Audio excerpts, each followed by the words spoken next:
Hello, and welcome to VentureBeat's executive interview series.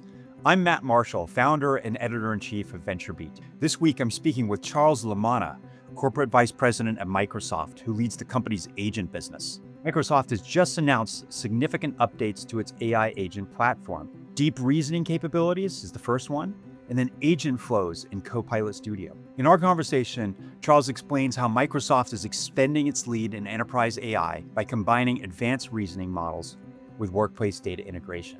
We'll explore Microsoft's new Analyst agent, which really seems differentiated from anything I've seen.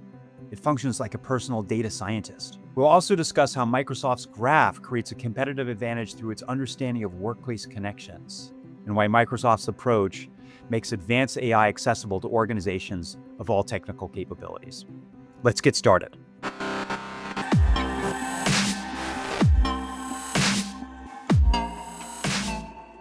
Okay, Charles, welcome. Looking forward to hearing what you have here. It sounds like you've got something really interesting around deep reasoning and agents and then autonomous workflows in Copilot Studio. Thank you so much for having me, Matt. Excited for the conversation. So can you briefly walk through how your agent strategy stacks up against recent moves from others? Perhaps that's a good way of kind of showcasing what you have here, right? So Google has, Gemini, agent space, AI agent space. OpenAI's now got a roadmap with its agent SDK and the O1 model and agentic planning. There's a bunch of other offerings out there.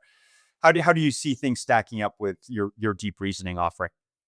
Absolutely. So, the first thing is our approach is a little different than a lot of others because we're very focused on this idea of co-pilot and agents. So, you think everybody should have their own personal AI agent that knows how they work, how they speak, the tools and the apps they like to use every day.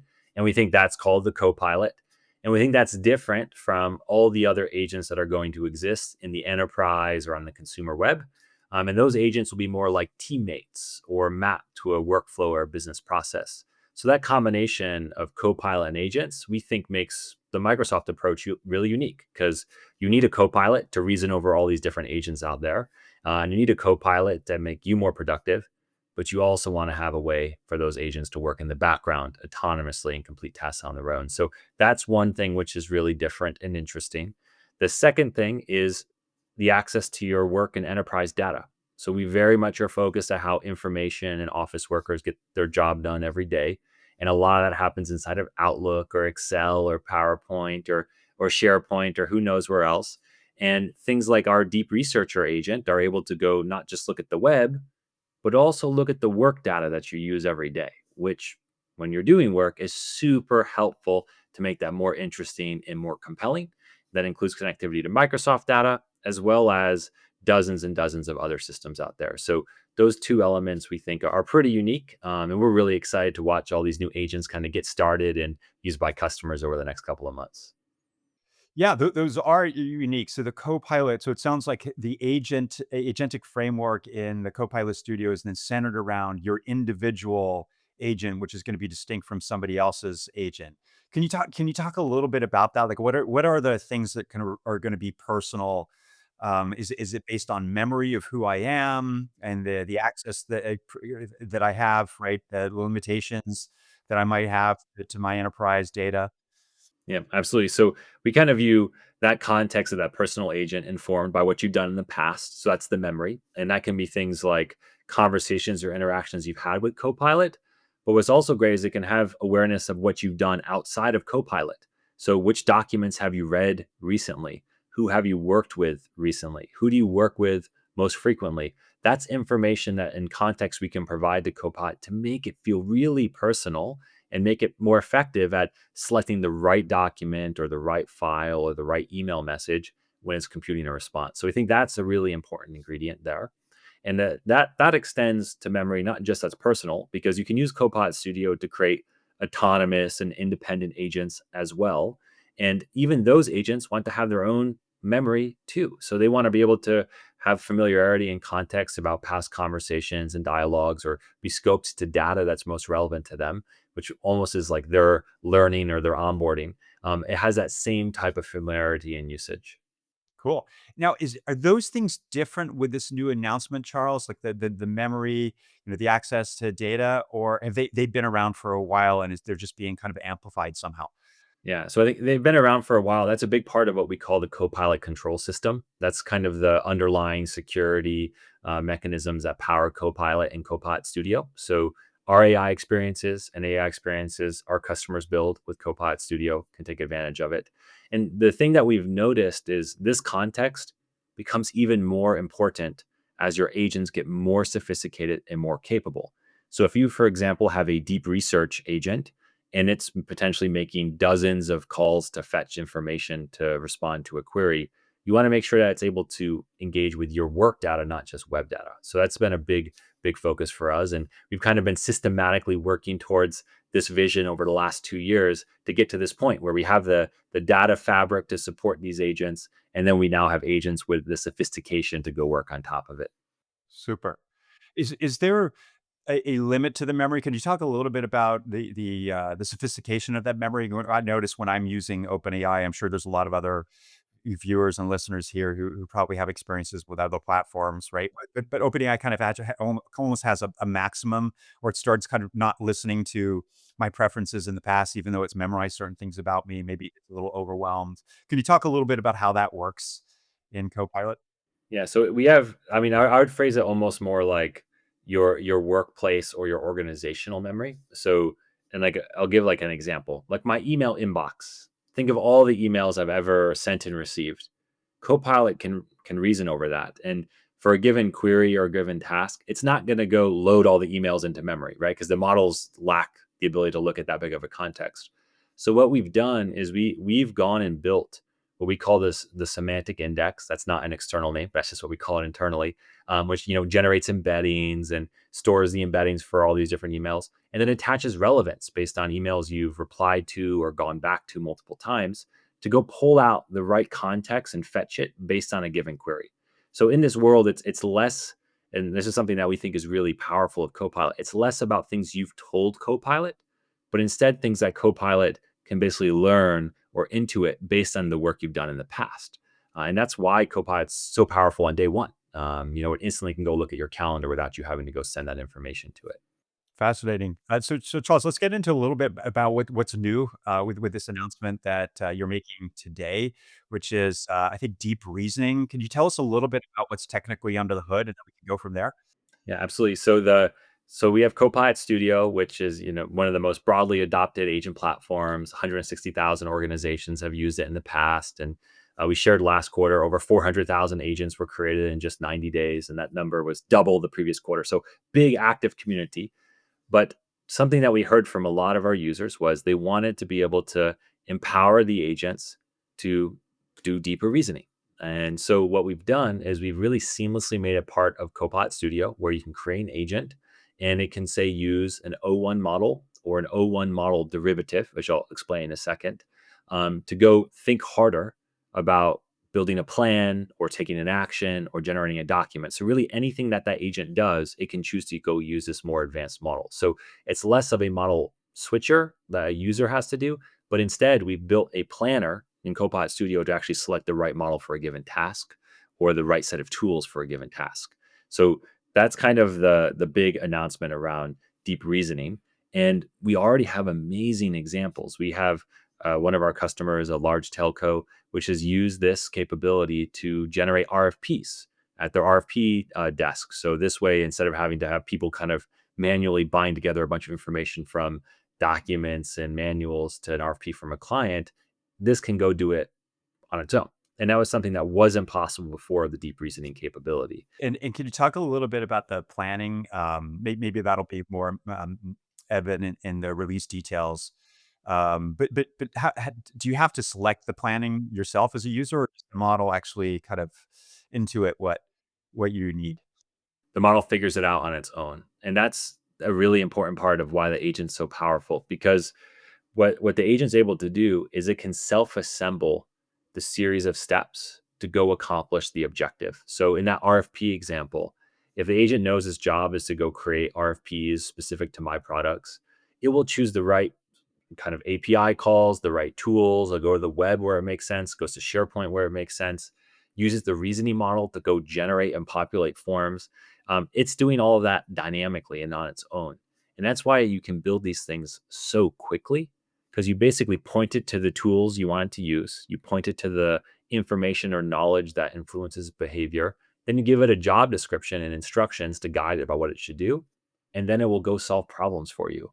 And that's kind of what we've seen over and over again with our customers is you can get these things stood up in a couple of weeks and drive huge savings. Pets at Home talked about over £1 million they saved with one of their agents, which they built really quickly, or Dow Chemical, millions of dollars for transportation and freight management.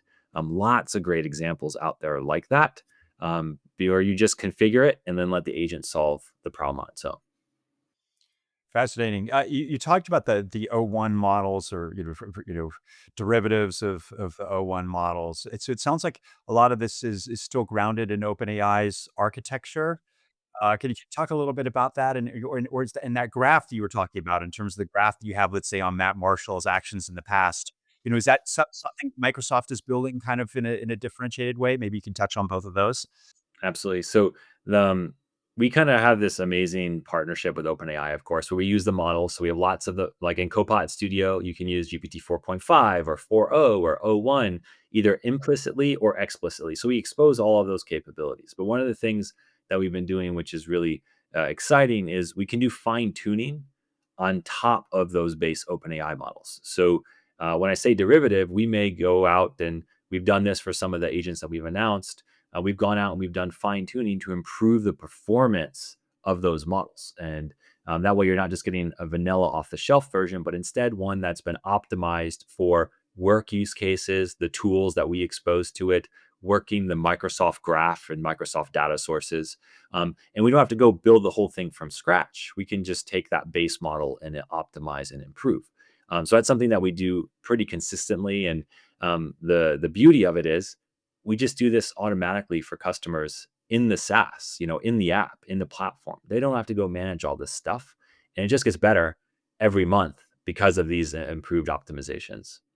Okay. And then on the graph you talked about, is that pretty standard graph technology in terms of, again, that information, that mapping you have to my past actions, my preferences, what I've seen in the past, in the embedding models? Is that all pretty straightforward, Charles, in terms of anything surprising there?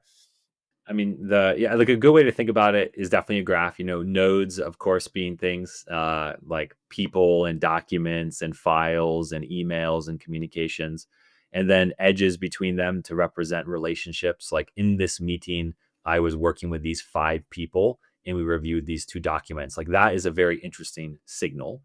So that's pretty standard. But the thing I think which is really exciting and is like I think a lesser known secret capability of the Microsoft Graph is we're able to improve relevance on the graph based on engagement and how tightly connected some files are. And like I'll give an example. Say you ask a question like, "What is the policy on vacations for the company?"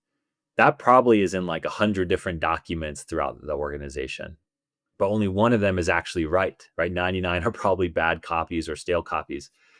We're able to go look to see which file is most referenced, most shared, most emailed, most commented on, to go elevate the document, which is most likely accurate. And that is a powerful capability built into that graph. So, this relevance and signals based on usage, which is specific to our customer based on their data, really helps us provide a differentiated search and agent experience over your workplace data. Okay. Charles, you've been big on referring to the needs of your customers. I mean, this is one of the things in Microsoft we've seen. You've been out in front, due in part to your relationship with OpenAI. You were out there quickly with Copilot, in installing with customers. You've had these conversations. Can you talk a little bit about, how much of this stems from the conversations directly, or how much you're kind of like intuitively kind of guessing what they need, right? In terms of this graph, and then in the specific offer you've announced today. Yeah, I mean, we really try to work like from the customer problem backwards. So we go out and we talk to customers, and they help explain to us what their biggest obstacles to growth or efficiency are every day. And this can be something like, I can't get enough experts for this problem, or I don't have enough people to go manage like RFP requests, so I leave revenue on the table. Like we hear those problems very clearly. And then we work backwards. Like, how could we solve this with technology? And in our case, that's Copilot and Copilot Studio. That's Copilot and agents. That's kind of the approach pretty clearly. And then we go a step further back and think which data platforms, which low level technologies, which AI models do we need to enable that scenario? Because I would say the worst thing you can do at a time like this is start technology first and then customer problem second, because you're going to build a lot of really cool stuff which maybe doesn't move the needle for your customers. This approach that we follow, this is why we see such rapid adoption of Copilot and Copilot Studio, is because it's solving real enterprise problems today. You've mentioned a couple of examples. You mentioned the RFP example. How do you envision customers using this reasoning agents in practice? Going forward from what you've heard. Um, Yeah, I would say anywhere where there's heavy human judgment around unstructured data, so like documents or files, the deep reasoning capability is super powerful. Like an RFP is one example, but we had a great example with Thomson Reuters where they're doing due diligence and like mergers and acquisition review, where these types of capabilities are helpful. Or like the Dow Chemical example I gave earlier, that was around contracts specific to transportation management. So anywhere where you have a lot of files, a lot of content, a lot of process, and a lot of judgment reasoning over that content, it's really powerful there. And I think that's what we're going to start to see this year in 2025 is the capability of AI, generative AI, and agents moving beyond, say, simple text generation and text summarization to be much more clearly about reasoning and task completion. And that's what you're starting to see with all these examples of these agents. okay, and what you're saying is that while this the functionality around reasoning is going to be there, it sounds like persistently in the background. These assistants are always there, ready to go.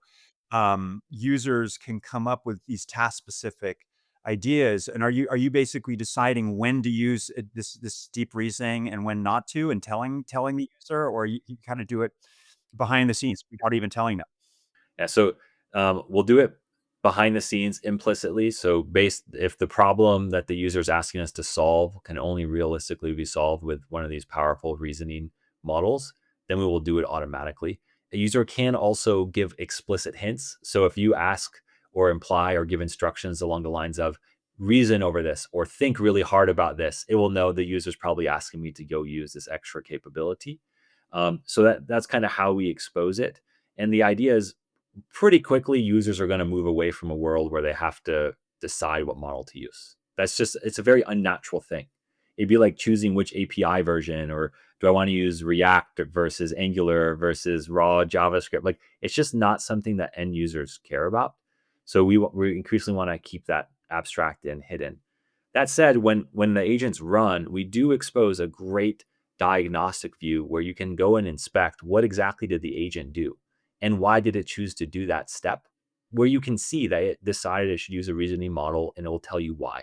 So we do have that transparency behind the scenes, but by default we don't think most users want to see it. Okay. Let's go to that second part of the announcement, which is the agent flows and I think process automation.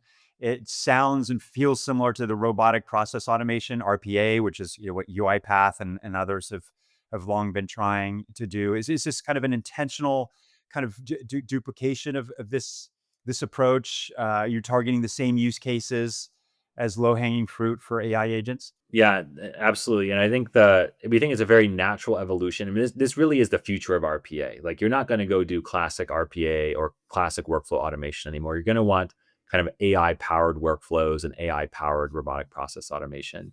And a really interesting thing happened to us. So we have Power Automate, which is a classic RPA tool. We have Copilot Studio where you build agents. And over the last 4 months, what every customer was telling me was, we love both of these things, but why are they two things? Why aren't they actually working together as one platform where I can go from agents to agent flows or workflows effortlessly back and forth and have my flows be called from agents and my flows call agents? So basically, customers were telling us that we had made a mistake by having kind of this separation. So what we've done is we've taken all the great workflow and RPA capabilities that existed in Power Automate. We layered on a bunch of new Gen AI capabilities for actions and steps and kind of some debugging capabilities. And then we launched that in Copilot Studio with something called Agent Flows. And we named it differently. We called it Agent Flows because it does bring a lot of that agentic capability in a way classic RPA did not. And our view is for an organization, if you want to get started using AI for enterprise automation, Copilot Studio is that one-stop shop. Create agents, create agent flows, have deterministic rule-based execution, have free-flowing, agile, dynamic execution with agents. You can do both of those in one place, and you can choose the right tool for the job. Because that's the reality. You don't want to use an agent everywhere, and you don't want to use workflows or RPA everywhere either. You want to have the ability to choose, depending on the need, what the right technology is. So how do you maybe we can ground this in some real examples where you mentioned, I think, financial approvals, compliance as two use cases for these things, Charles. But how do you combine like this deterministic rule-based process, right, with this reasoning flexibility, right? They seem almost like very, very different, almost incompatible in some ways. Walk us through, the financial approvals and compliance use cases and how that works. Yeah. So I mean, like I'll give a very simple example from one of our customers. They get say approval requests for refunds from consumers, and they call it like it's like loss prevention because they sometimes get requests which are erroneous or fraudulent. And basically, they want to have a deterministic process where if the refund amount is greater than $100, go this set of rules. If it's less than $100, do this set of rules. You don't want to ask a model to like make that decision about how much it costs. You can very easily do a classic, if statement, conditional statement. So that's a great place to start with an agent flow, right? The agent flow makes that determination based on the cost or amount, which way to go. Then say, take that example, it's more than $100. You don't want to define a bunch of rules looking at policy documents, how to inspect the request. Instead, you're just going to give all of the policy documents and the request to an agent, ask it to use deep reasoning, and tell it to make a recommendation for a person to review. In that world, you have deterministic workflow based on hard numbers, the cost, the potential refund amount.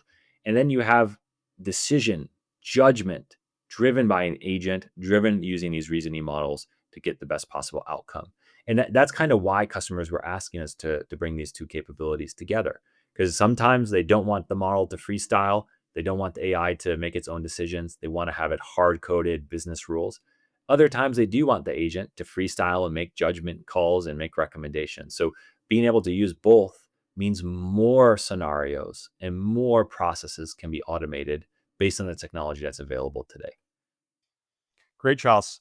I want to touch on these two different applications you have. I think they're 365 Copilot agents, like researcher and analyst. I think you've touched on a little bit about what's behind the researcher one, right? It sounds like it's a Microsoft version of OpenAI's deep research, right? Can you talk a little bit about what these two agents do and how they're differentiated from what went before? Yeah. I mean, the thing that as we've rolled out agents with Copilot over the last year, customers kept telling us, "We love agents, but I wish you gave me more out of the box so I didn't have to build them all." And that's kind of how we ended up doing the researcher and the analyst agent. And in both, in the researcher agent, it's kind of like the what you see in OpenAI or ChatGPT, but it does it over your workplace data and your enterprise data. But the analyst agent is really cool because think of it like the Excel agent. It's able to slice and dice data in different formats. You can give it spreadsheets and CSV files and documents, and it can reason all over all of that, give you great visualizations, great insights, and great perspectives. And to do this, we had to go do a bunch of our own post training work on top of the model to go make it able to use the tools that we have around data analytics and data insights, and to also make it so it could kind of orchestrate these ways in like a workplace setting where have highest focus on data accuracy, for example, and code generation. So we built these two agents, and the idea being anyone that uses Office can now go and say, "Please research this task for me," and the research agent will go run and do that. Or please analyze this data for me, and the analysis agent will go and do that. It's like all of us have a researcher and a data analyst that works for us, that augments our ability, that I can assign tasks and work to. And this, together with all the agents you can build in Copilot Studio, we have customers with thousands of agents already. That makes it possible. So you start to have this kind of agentic workforce where no matter what the job is, you probably have an agent that can help you get it done faster. Good stuff. So on the analyst, we've talked about how researcher sounds very familiar to some of the other ones out there, right? So you've got the OpenAI Deep Research, Google Deep Research, or Perplexity. It strikes me that the analyst is a little more differentiated, if I may, in terms of, I don't have any direct comparisons I can see from others like Claude or Gemini, OpenAI, some of your leading competitors or frenemies or allies like OpenAI. But can you talk a little bit about how you think it's set apart from some of these other offerings? Is it new, in terms of how its ability to autonomously write and execute code? Uh, Yeah, we think so. We certainly think it's so, and because we've done model work. This is not a base model off the shelf. This is quite a bit of extensions and tuning and training on top of the core models. The second is we've done a lot of work to make it integrate with code generation, other tools that we have at Microsoft, and then we kind of understand this space really well. I mean, like I said, it's this is like Excel, but in agent form. Like we really understand what is a typical office worker's process or workflow of analyzing data in Excel, and we're trying to really embody that here. So maybe you don't have to go open up something and do slicing and dicing, but instead you can just ask the agent to go do it. So we bring that expertise, we bring that awareness, we understand that problem space really intimately, and it supports file formats natively very well that people care about, like Excel files. So if you upload a bunch of Excel files to it, it can generate code to reason over the data inside those Excel files and other sources. We think all of that comes together to make this the best place to get started to get data insights at work. that's clearly a huge space, as you say. I mean, if you have that experience with Excel, there's many analysts on very working on very differentiated or variated projects. If you were able to boil it down, are there any kind of most in demand use cases that you've been hearing from your customers for this? Yeah, the one of the biggest things has been I think we all deal with lots of messy data. I think, spreadsheets which don't have proper tables or pivot tables, and documents which inside of them have tables embedded, or data which is available on the web. And you kind of have all these different data sources. The analyst agent is so effective at pulling that together into a quick view and save you a bunch of data formatting and prep work. So I think anywhere where you're using lots of data sources and historically there's a lot of data prep work, it's super powerful in that context. And like to make that very real, I think if you look at finance, lots of finance use cases are around this. You're looking at past historical financial data, probably coming from lots of different systems, some in spreadsheets, some in CSV, some in pulling that together to get a single view, whether it's doing budget analysis or forecasting budget. That's something that does really well. Or if you go look at like in the tech space, I already see this for like usage data, like inside of Microsoft, we have lots of about what our customers are using and what product features they're using. Being able to pull that together, analyze it, super powerful. And I use it selfishly is I can do a nice little plot before I meet with a customer where I can get the data from our CRM using our sales agent, and then I can use the analyst agent to go visualize kind of traction of revenue and usage over time. And I get a nice little chart. I mean, I don't even know how I would have gotten that before. It's like a brand new use case, but I feel more prepared for every customer meeting that I do because of it. One question, Charles, is the deep research, right? Every approach that I've seen, right? OpenAI, Perplexity, Google has a slightly different approach. But I've realized in using deep research myself, I'm a pro user, paying the $200 a month. But what I found is there's kind of like a happy medium. It kind of settles on, I don't know, something like 17 sources. I kind of have to ask it if to go a little bit more ambitious if I wanted to. It's usually centering around 5, 8, maybe 10 minutes most in terms of how it does it. Are you similarly kind of using kind of this similar methodology, or is it very different from the others? Yeah, I would say like I mean, they're all very similar in that there basically is an AI agent which is able to make a bunch of calls to fetch additional information, which then synthesizes that information and creates a response. The big difference is going to be in how good is your model, like your AI model, how good are the data sources it can read, how comprehensive are they, and how long do you give it to think and reason before it replies. So like I think we feel like we have a lot of great data sources in the work context because we have all the web, we have all the model, kind of like what everybody else has, but we then also have all the content inside the enterprise. And to start with, we're going to have like I think pretty good bounds in terms of how long we'll let it reason for. But we easily imagine a future where you could ask this thing to, hey, no, really think about it. Take 2 hours, take 3 hours. This is a super important decision. Don't rush it. That type of interaction pattern will be something that's pretty standard. Kind of like if I go turn to an expert on my team and I ask them a super complicated question, I don't expect them to respond in 5 minutes. I can send them an email and expect them to respond the next day.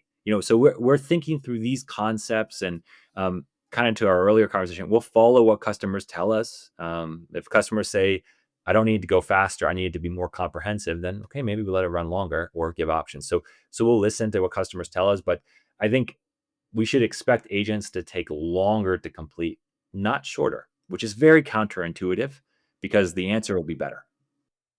You raise a good point, Charles. In a lot of this depends on the user. So, for example, for me, I feel sometimes it's kind of random, but I'll say, hey, I want 30 citations for this particular research. It's really important for me, right?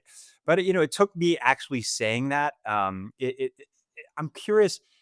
You know, the deep reasoning agents that you've unveiled here sound really powerful, but they could feel intimidating for organizations with limited technical depth. Um, what are the steps you're taking to make these usable for mid-market companies that may not have the resources or non-technical business teams?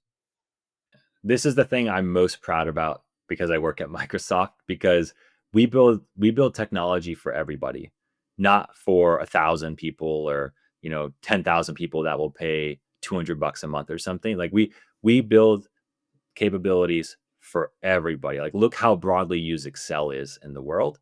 So that means we're doing two main things. The first is we're taking these agents like the deep research agent, like the analyst agent, exposing them right inside of Copilot.